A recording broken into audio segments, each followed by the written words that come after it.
Pinalawak na ng pamahalaang panlalawigan ng Nueva Ecija ang saklaw ng Palay Price Support Program upang isama ang pagbili ng mga high-value crops gaya ng sibuyas, kalabasa at kamatis mula sa mga lokal na magsasaka sa probinsya. Ito ay matapos aprubahan ng Sangguniang Panlalawigan sa kanilang third regular session ang dalawang resolusyong inendorso ni Governor Aurelio Oy Umali na unang tinalakay at pinagtibay ng Nueva Ecija Provincial Food Council noong Hulyo 14, 2025. Una ang NEPFC Resolution No. 001 Series of 2025, isang resolusyong sumusuporta sa pinalawak na implementasyon ng PPSP upang hindi na lamang palay kundi maging ng sibuyas, kalabasa at kamatis ay saklawin na rin ng programang bibilihin ng pamahalaang panlalawigan.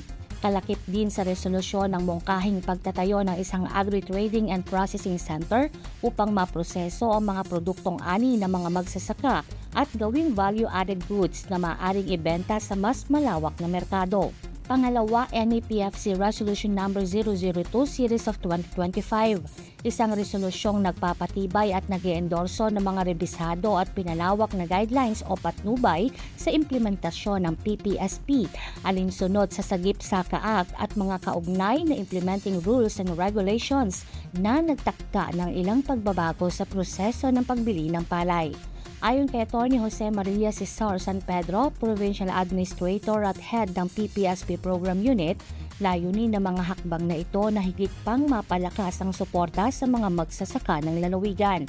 Hindi lamang sa aspeto ng pagbili ng produkto, kundi pati na rin sa pagbibigay ng oportunidad para sa mas mataas na kita, lalo na sa gitna ng mga hamon sa pagbebenta ng produkto at pabago-bagong presyo sa merkado. Kasama din po dito sa resolution po na ito ng Provincial Food Council ang pagmumungkahi na ang provincial government po ay magtayo ng isang agri-food processing facility kung saan ito po ang magpapatuloy sa programa na ang mga produkto na atin pong binibili sa atin pong mga magsasaka ay matutulungan na po natin sila to manufacture and process it para maging isang ganap na end product na pwede po nating ibenta din po sa merkado.